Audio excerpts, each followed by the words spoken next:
everybody. This is Lisa Harper, and you're listening to Not Ready Yet, Curating Conversations for the Aging Journey podcast.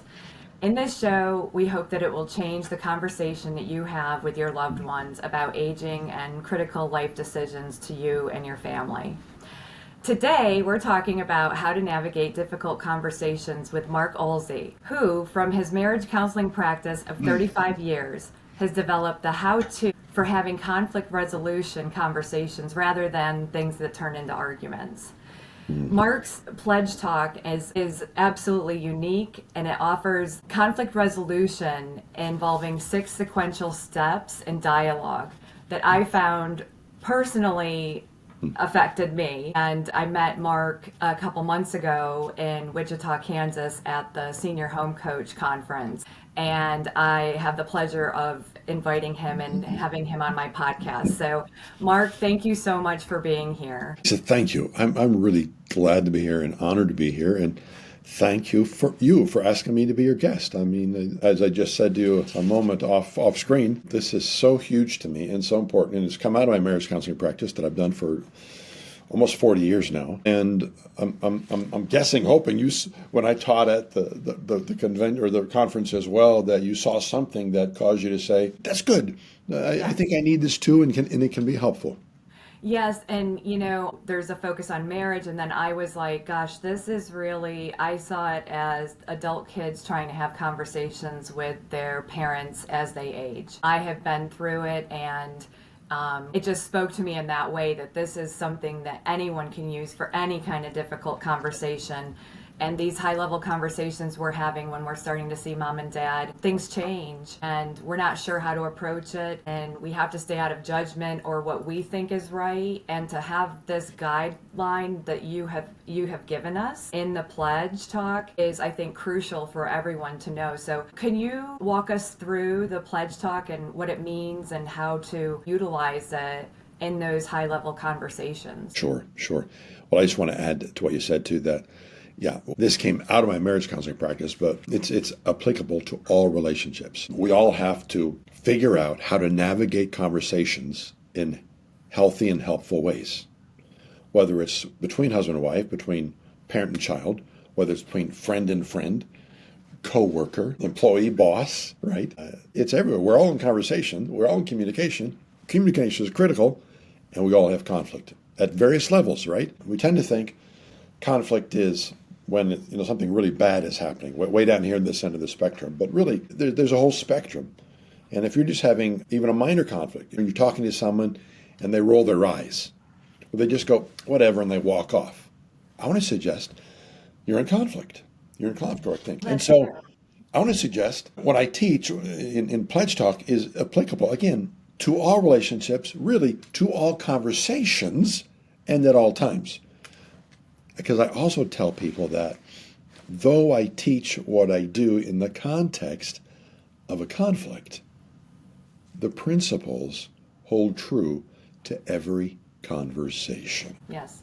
And as you walked through it there, I feel like in some parts I've been able to extrapolate that from life experience, and I was shocked. I think I do some of these, and then others I need to incorporate this. I'll let you describe it because this is your creation.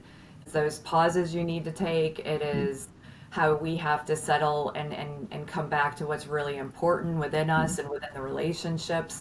It really did speak to me 100%, and I really want to get that message out. I so appreciate that. Thank you. That just totally encourages me and blesses me, and I'm so glad you found it, even 100%. So let me, you want me to go through it just to kind of explain it a little bit. And again, this came out of my practice of over and over again watching couples struggle, trying to move a conversation from here to here, and they couldn't. They continually were derailing the conversation. And I just noted over time, what is it they're doing that derails the conversation one way or another? And that's how I developed Pledge. So what I teach my couples when I work with them, sometimes I do training. Sometimes I'll do a training in a church, sometimes in a business, sometimes in a school. And I've done it for a small group of realtors, okay, besides the one that we just were at, another one here in town. So I've done it in a variety of settings. And I talk about the idea that when The moment we find ourselves in conflict. And again, we kind of know that, as I said, because there's tension between us, right? If you and I were in conflict, there would be like, we would feel the tension. It's like, ooh, what he just said or just what happened, that didn't feel right. And I'm a bit on guard. I'm finding myself being a bit reactive, or I was reactive, and then he was reactive, and all of a sudden, we're in a conflict. And what I want to suggest is pledge is an acronym, 6 steps, a sequential steps. So we use the word pledge to remind us of what the steps are. And also to remind us, if you are friends, and we're kind of new friends, but I want to say, I want to pledge to you that I'm going to seek to do all that I can on my part to be respectful, to be kind, to be caring, and on some level to be loving, really, ultimately, right? In our relationship, and it's like my pledge. I pledge to do that, and then part of the way I'll do that is to follow the steps of pledge. So if you and I were in a conflict, I would take the very first step, which is literally just to pause, P for pause. And I'm just going to say, hold on, Lisa. I think I just was reactive. Right then, I felt it. I know I reacted. I'm sorry. I do not want to treat you that way or handle the relationship that way. Okay? So I just need to pause a moment. Can we just stop a minute? Really? I would just say something like that, right? That pause may be just 30 seconds. It could mean I need a few minutes, maybe 3 minutes, maybe 30 minutes, maybe 3 hours. Who knows? But if it's enough of a conflict, we might need to say, look, I think we just need a break. Let's come back tomorrow and have lunch again tomorrow and try to talk this out again. But I need some time. And we know what that's like. It's because our emotions are off the chart. Yeah. And we're just hurt. We're angry. And what we're aware of is all we want to do is take it out on the other person. And we've all done that at times. And we've all seen the consequences of that. And they're not good. Right. Yeah. Yeah. Nothing gets solved or resolved. It doesn't. We only make things worse, and we know that. Everything I teach, when I teach this to people, this isn't like some new amazing like brain science type thing. It's like I've never thought of this kind of thing before. When I teach this, people go, "Oh yeah, and that's true." Don't know why I ever thought about it, but it's true. It's right. Okay, so we pause first, and we do so but while we're pausing, there's some work to be done. Literally, like if I'm saying, hey, can we take a break for a moment? There's some work that you need to do, and there's some work that I need to do in my head and in my heart. The head work is I need to do something like I need to remind myself who Lisa is. She's a new friend, and I'd like to keep her as a new friend. I need to remind myself also, literally in my head, I need to say, okay, I don't know what just happened back there exactly. I have my thoughts about what happened, but I don't know what's going on in her head about what's going on back there. There's a story in her head. Right. Just like there's a story in mine. And the problem is that most of us, all we do is stick with our own story. And we insist on the other person hearing ours. In many ways, we become demanding. We say, no, you're wrong. That's not what happened. This is what happened. You need to understand me. You need to listen to me. And we become demanding that the other person hears our story because it's our story that's the right story. Yeah. And I think the pause can catch people off guard a little bit when they're kind of getting ready to respond. And someone says, hey, I think we should take a little time, add a little space to this. And I think with them too, that's almost like permission to wait, to kind of observe and go and recollect and say, really, because really it could have gone in a different direction. I think that might give both parties that moment to just diffuse. Yeah. And partially, when you say the word diffuse too, another part of it is we need to dial down our emotions, right? Mm-hmm. It's so hard. Literally, I need to take some breaths. Yeah. And all literally, the personal growth that you are not your emotions, you are not, but when you feel it and you're in it, all of that can just go right straight out the window. It does. Yeah. So the pause. Yes. Yeah. There's some PET scans that have shown that when our emotions are real high, the rational part of our brain literally shuts down. So, people say, or you've heard somebody say, I was so angry I couldn't even think straight. It's really true. Like literally true. Gosh. Okay. Yeah. That's amazing if that is, because it's like they say, fear and faith, they can't live in the same place at the same time. And it's almost like that kind of, you're displacing one with the other. They can't exist together. Exactly. Interesting. Exactly. So I've got to get my emotions dialed down. Got to remember who you are, my friend. And I got to remember, or this, your kind of business, right? This is my mom and dad, right? I'm in a conflict with them, and this is my mom and dad, right? And I want to keep that relationship as good as I can, right? Okay, I want to honor them as best I can. So I got to remind myself that. Yeah. And then the other thing is that I got to remind myself that they have another story than I do. And I have to be willing to hear their story just as much as I want them to hear mine. Yes.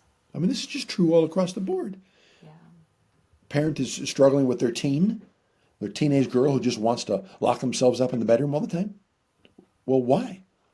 I don't know why. Parent says, I don't know why. She's probably just this or that. No. There's a story.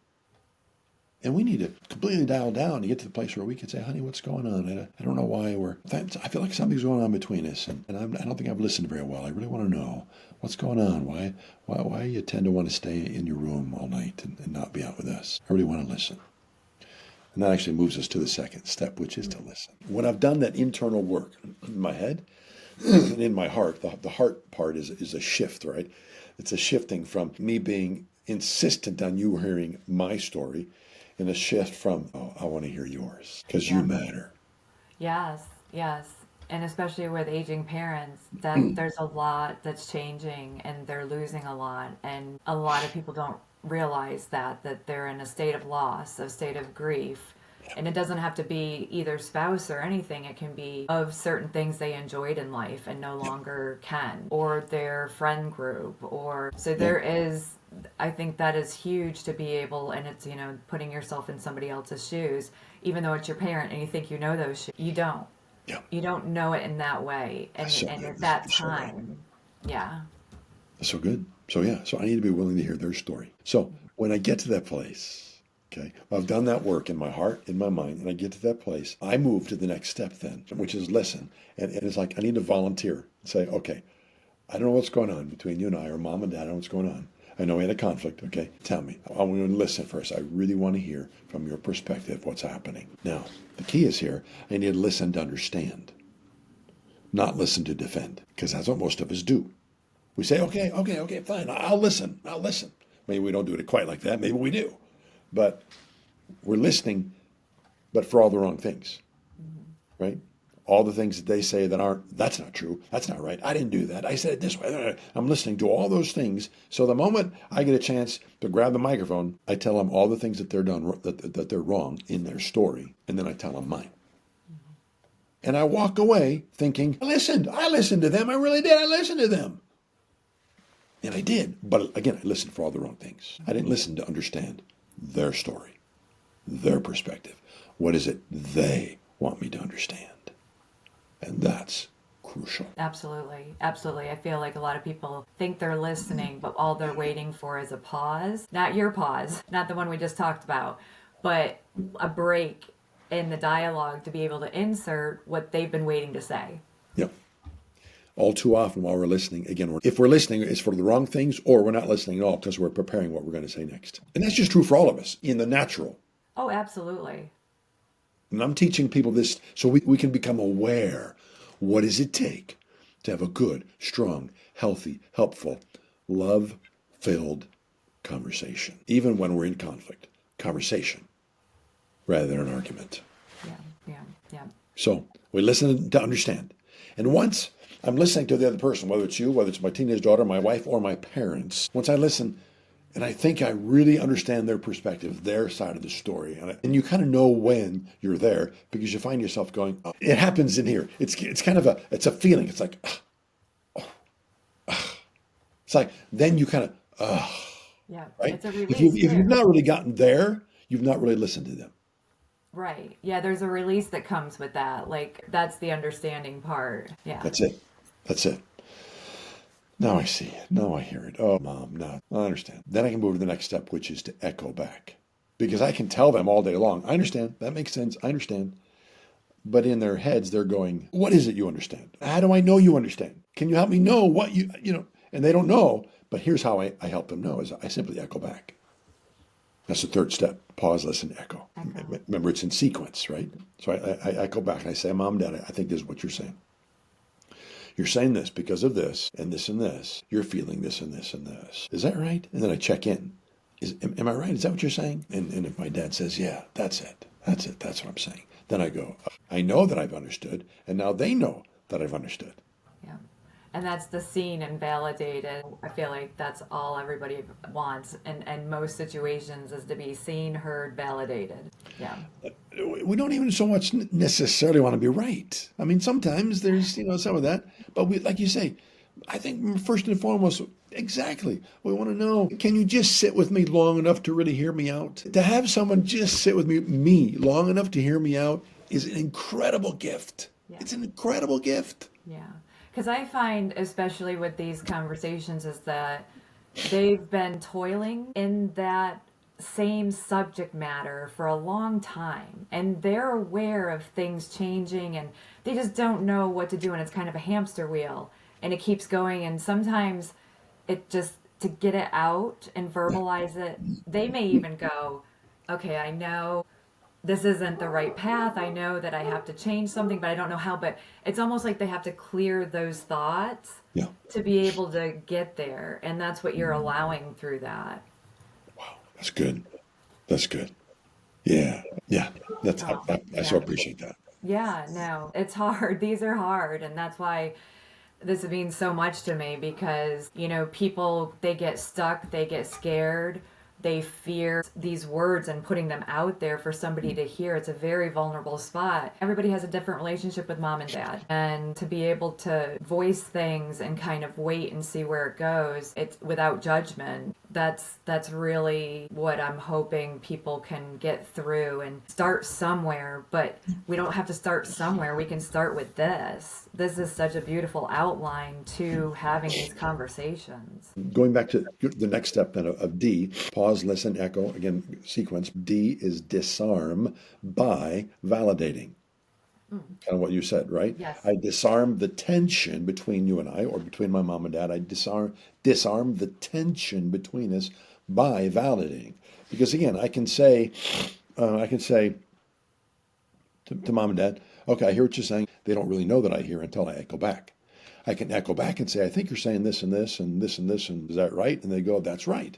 But they're still hanging just a little bit because they're thinking, that's right. And they're wondering, they kind of want to say, and they often do, does it make sense? They want to be validated. You and I want to be validated. So I say, Mom, that makes sense. This is what you're saying. I echo back, and they say yes. And then I simply disarm the tension by saying, that makes sense, Mom. That makes sense, Dad. I can totally appreciate what you're saying. Yeah, thanks for sharing. That makes sense. And that causes them to go, yes. The tension drops off. That's the disarming the tension. And that's what happens. There's no more need to argue, you see. Because now somebody really understands. Yeah. And so it releases that tension. So pause, listen, echo, disarm. And then it needs to be a break right then in the sequence. Because so often what we do is we go, okay, I understand that makes sense, but... What are we going to do? Yeah. Yeah, or but... What's the answer? But here, what are we going to do? Here's the answer. Or, but that's not how I see it. And let me tell you my side of the story now. And when we go, okay, yeah, I see that. But basically, they feel validated and then invalidated the very next second. Yeah, it's taken away immediately. And we've all been there. We've all had that done to us, and we've all done that to others. So all we can do is say, that makes sense, and we get quiet. It's like another pause. We get quiet. And it soaks in. They really understand and believe and see that I really was listening and that I really do think it makes sense and I can see their perspective. I was in the situation with my own folks just a little over a year ago. My mom was just about to turn 90. My dad was 88. We were wanting to try to help them get into a place for an assisted living facility. And I was over at their house, and my sister and her husband were over there as well, and we were talking with them about this and trying to present our ideas. I was trying to present my ideas, why I think they should do this. My dad wasn't buying into the ideas. I could tell he was getting heated up a little bit. I was getting heated up a little bit, and we moved to the dining area table, and I kept trying to throw out my thoughts about why I think they need to do this. And my dad was saying, I don't because of this. And then I said, Dad, I just think you're 100% wrong in your decision. And he threw it back at me and said, and I think you're 100% wrong in yours. At that moment, for some reason, it took that moment for me to realize I forgot to pause. The emotions and what we think is best for someone, and we want them to see what we're thinking. It can happen to all of us, and it does. It happens to me. If I'm not, yeah. If I'm not slowing down and taking note, considering, being aware of, I'm going to end up in the same place. So there we were, and my mom says, after about 30 seconds of silence when nobody said a word, my mom said, I think it's time to eat. And we all just kind of settled down, ate dinner, finished up our night, and left. And I was on pause for 3 days. The pause, could be minutes. I mean, if you're in a great situation, really, it could be seconds, minutes, and maybe days or even longer. And what helps to determine how long that is how long does it take for me to do the personal work here? I had to get to the place where I was willing, where I needed to experience that shift. From being in a place of saying, you need to listen to me, to being in a place and saying, Dad, I need to listen to you. That shift is what marks the timing of when we're ready to come back to the table. And it took me 3 days. Finally, I came back over, knocked on the door, came into their house, sat down, and I said, Dad and Mom, I have to tell you, I did not follow what I teach. I know I was wrong in demanding of you to hear my viewpoint and not taking the time to hear yours. And so, Dad, I want to sit back and I want to listen. Help me to know again your concerns, your thoughts about why you don't want to go into an assisted living place. And I just listened for the next 30 minutes to an hour. And then in that visit, that's all I did. I did not come back and say, okay, can you hear my thoughts now? My goal was simply that time to listen to them, listen to him in particular. And that started us off on a whole new, different level. In the next few days, next few weeks, our relationship, the connection grew stronger and better. And Lisa, the crazy thing is, 2 months later, my dad comes to me and says, hey, you know that lady that you talked about? He was referring to Catherine Everest. He said, you know that lady? You talked about maybe she could help us to find a place. I think it might be time. He brought it up. I didn't have to do it anymore. And that's the work of a well-meaning, directed conversation and giving the time. Again, I feel like people know in their heart of hearts and they push back. That's why I've named this, not because it's just the yet. We have to give people information and time to digest it so that they can make the best decision for themselves. But that yet means they know in their heart that they should be doing something, that what's going on now is probably not sustainable. Yeah. But it's just that yet. And that's what I'm hoping this does, is give people how to get on the other side of yet. Yeah. And that's what you allowed your dad to do. Yeah. And giving and letting him speak for that 30 minutes and hearing all of his concerns.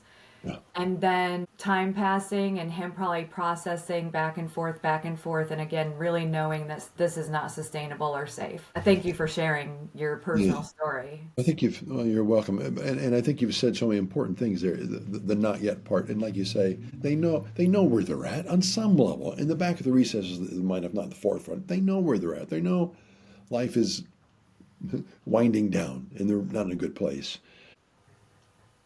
We need to do all we can to help them to face that.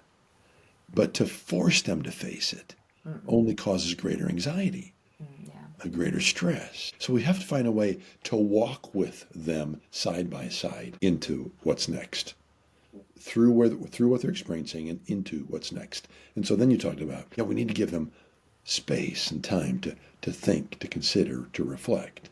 So by my saying, I might suggest, I have some thoughts. But then I go, what are your thoughts? And I give them time to consider, to reflect, in space, if you will, where I'm not saying you have to make this decision now. So let's just give that some time. The give part is the G of your pledge talk. Yeah. And the give is a couple ideas. It's giving them the gift of me, my ears, my heart, my listening, my validating. I'm giving all of that to them. And it is a gift. And then I'm giving them some time during that secondary pause to think, consider, reflect. So there's giving in both of those senses. And then after there's a bit of quiet, I may have some other thoughts that I do want to share that I think might be helpful. And then I can ask. Like I say, Dad, maybe during that conversation, maybe in the next one, a day or a week later, I might come back and say, Dad, I have had some thoughts, some further thoughts too. Would you be okay if I give them then, right? And at that point, if the other person knows pledge, okay, at that point, if I'm now giving my thoughts, then and my dad understands the concepts, then he might come back up here and pause and listen and echo and disarm any further tension by validating my thoughts. And then they can process. Because when we come in with our own agenda and our own thoughts and we get frustrated when they're not seeing what we think is right, nothing good is going to happen. So that's kind of how I do see it, as each person having the moment to kind of hold the stage, for lack of a better word, like that, be the main center, like the lights on them is where I'm at. And nobody, not saying nobody interrupts, but they have that moment. And then the other person does too, because that's the only way we really can go back and forth with I think that it's time to go into this type of living or independent living. And hopefully that is something, because when we talk about the other stages of residential out there, there's not really choices in those. Those are more caused by an urgent need. So a crisis happens. What this is doing, what my hope is that we're getting on the front side of this and we're being proactive with our parents. And then we're able to give them options and have them make decisions in a way they want to, and we're not reactive. Because I say to people, if you don't make a decision and something happens, the thing you didn't want is probably likely going to be the result. And so, but I think in order for everybody to kind of have their moment, these conversations are not an event. You are not sitting down at a table and leaving resolved. It's a process. And so it's not a moment in time. It is a long time, and to give that. So that's my hope, is that to get some of this out in the open before either something happens or mentally something happens, like dementia, that causes a whole other things. And then if you haven't had these conversations, you don't know what they want. You don't know what their wishes are. You're adding so many wonderful thoughts and points. And thank you. Yes, how wonderful and beautiful if you can start the conversation earlier than later. I'm afraid that we were right on the edge of too late with our decisions and with my conversations with my parents. Fortunately, it was still just about, it couldn't have been any later, because I got my parents into an assisted living in January of this year, and 3 weeks later, my dad had a major health event. They had to call out 911, went to the hospital, stayed in the hospital for a week, and then rehab. But had that event happened while Mom and Dad were by themselves in their home with no help nearby, that would have been so much more traumatic. Gosh, yes, and I'm sorry to hear that. That the timing had happened when they were surrounded by people to be able to take action and know what to do. So thankful for that. But yeah, the more you can have earlier conversations, even my kids. I turned 65 this year, and my kids have kind of hinted at some conversations, that they want to have with us and stuff. So, I don't think that's a bad thing. Yeah, I don't either. That's really what I hope is my legacy, to get families talking, to know what's going on, to understand your parents' wishes, to be by their side and walk it with them. Our agenda as adult kids, I say, we have to kind of reel back our agenda, whatever that is. And a lot of times we're the sandwich generation. We've got our own families, we're working, and we want to just get from A to B the quickest way, and this is the best. And in our heart of hearts, it's because we're overwhelmed too. And that's why I say the earlier we start these, the longer we have to process and have this ebb and flow that you're teaching us with the pledge acronym. Because again, this isn't an event. You have to allow time in between all of this more to understand. And so it's like this layering of getting information sometimes. And the earlier we can start. So that's my thing, is I want people to really be free to talk about these things and understand what again their parents want while they can. That's so great. And again, when I finally got to that place, again, it just turned the corner, turned everything for my mom and dad and us. And it's been really great. The whole year was a much better relationship with my dad. It ended, sadly, and with mixed emotions on Thanksgiving morning. My dad, I'm a person who believed in Jesus, and my dad went home with Jesus on Thanksgiving morning. So it's been, even the last few weeks, has been kind of emotional, a lot of stuff going on. And I'm thankful really thankful I had a better last year with my dad because of these principles. I mean, I'm so thankful that we did. It was just, it was great. And I am sorry for your loss. I know that happened since I saw you in October through our exchanges, and there's no easy way with that. And so, like you say, to have had these conversations and the time that we get rid of some of the things that keeps us from moving our relationships forward, because we just get into that spiral and we don't come out of it. And if you can get past that, you can find another level with your loved ones. And it sounds like you did that. Yeah, really did. So thankful. The very last step of pledge is engage. Okay. So pause.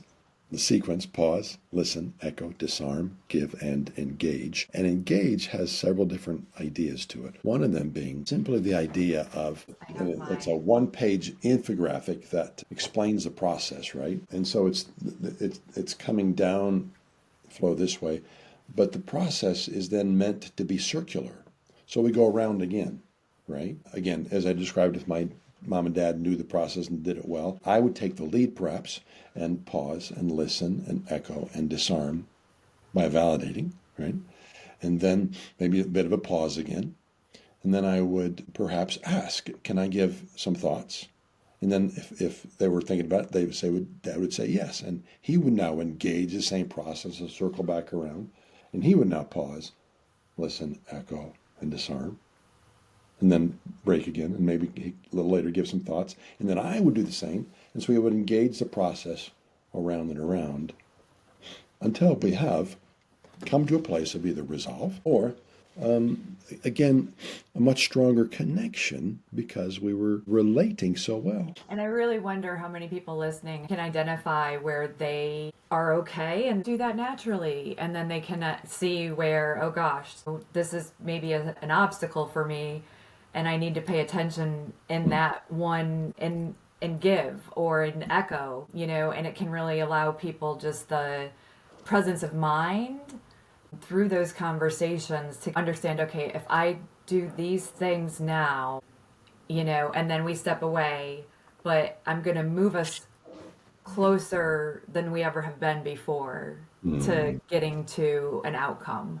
Yeah. That's good for everyone, right? Again, nobody has the right answer. We're working together on this. So I think it's amazing that it's circular, it loops. If you get to the point, like you said, you were at the dinner table that one time and everybody's like, okay, time is your friend. Time is your friend to step back and then revisit and start again. Why would we not? Because the relationship matters. Why wouldn't we not say, rather than just say, whatever, and walk off and forget the whole thing, which is, I fear, what most people do, why not say, let's take a break and come back when we've rehearsed some better thinking and our heart's in a better place, and come back using a process to help us to get to a better place. Why would we not do that? I know, exactly. And that's why I say to people out there listening, now that you know this exists, it is the formula with your significant other, with your kids, with your parents, all the way around. I think everybody should kind of have this outline of where am I at, and just it helps people also with their awareness of where, again, they break down in the process. Absolutely. And if we don't have awareness, we're never going to get on the other side of it. So I think it calls it out. Okay, I really have trouble with that. That's great. Yeah. That's great. I think you're so right on that too. That you mentioned a minute ago, and I kind of missed that, but I love what you came back around to it. The idea that, it helps us to. It's kind of a mirror. PLEDGEtalk is kind of a mirror. It helps us to see what am I doing well, what am I not doing well, where do I need to work on to help our conversations. And the relationship means that much that I'm willing to. Yes, because they're that valuable. There really is nothing more important in life than relationships. We know that on some level. Yeah, 100%. Yeah. Yeah. Well, I want to thank you so much. Is there anything else that you want to recap for everybody listening, or let people know where to go? And I'll have information in the show notes Yeah, too, but where they because can buy your book or find you, bring you for, I know you do corporate functions, speaking opportunities. How do people find you? sure. Best way, just go to my website, and it's real simple, pledgetalk.com. Okay. Pledge Talk. Pledgetalk.com.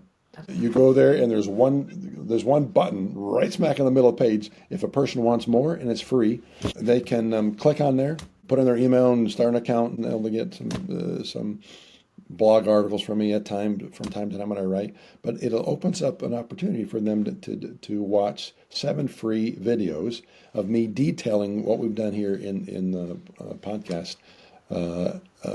That even goes in greater detail.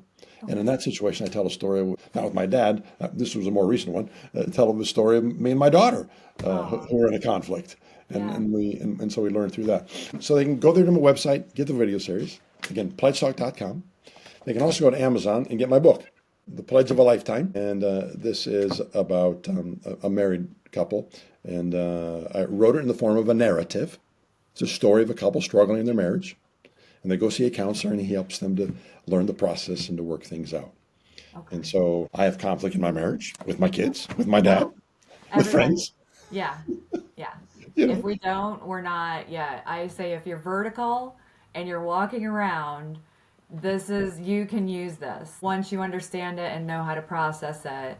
I was so grateful that it was part of our conference in October, and I really just want everybody to know about it. I feel like we're stuck in a lot of ways when we're communicating and we don't understand, or we shut down. And this is the way to move past. And I just feel like everybody, like you say, everybody can use it. And my people are the adult kids that are having these hard conversations. And it's just for anyone, really. Anyone well, having those high level conversations. yeah, and it is for everyone. And the crazy thing is, almost none of us were taught how to do such a thing.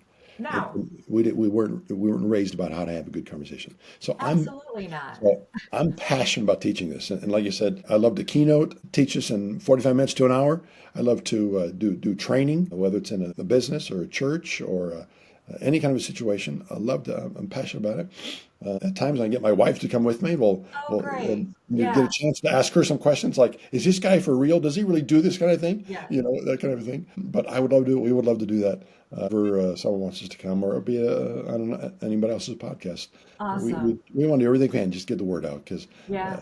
we feel like we've been given this as a gift. We want to help others learn the way.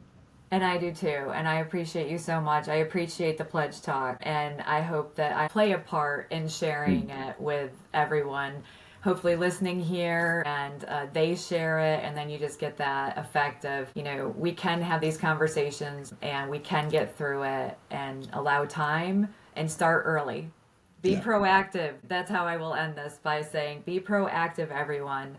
Please don't wait for a critical event to happen, and then you don't have the time to work through these conversations. So again, Mark, thank you so much. I really appreciate it. Everybody go check out pledgetalk.com.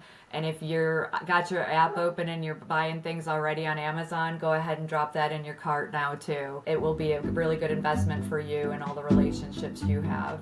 So thank you again, Mark, and I hope to see you soon. Thank you, Lisa. Thank you. Bye-bye. Bye-bye. Thanks for joining me on Not Ready Yet, Curating Conversations for the Aging Journey.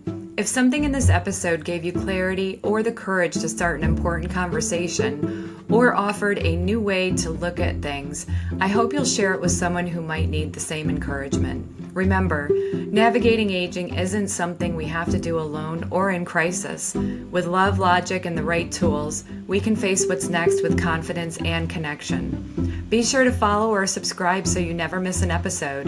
And if you're feeling generous, leave a review. It helps others find the show. And just a quick note, the information shared on this podcast is for educational and informational purposes only. It is not intended as a substitute for medical, psychiatric, legal, or other professional advice. Always consult a qualified professional for guidance tailored to your unique situation.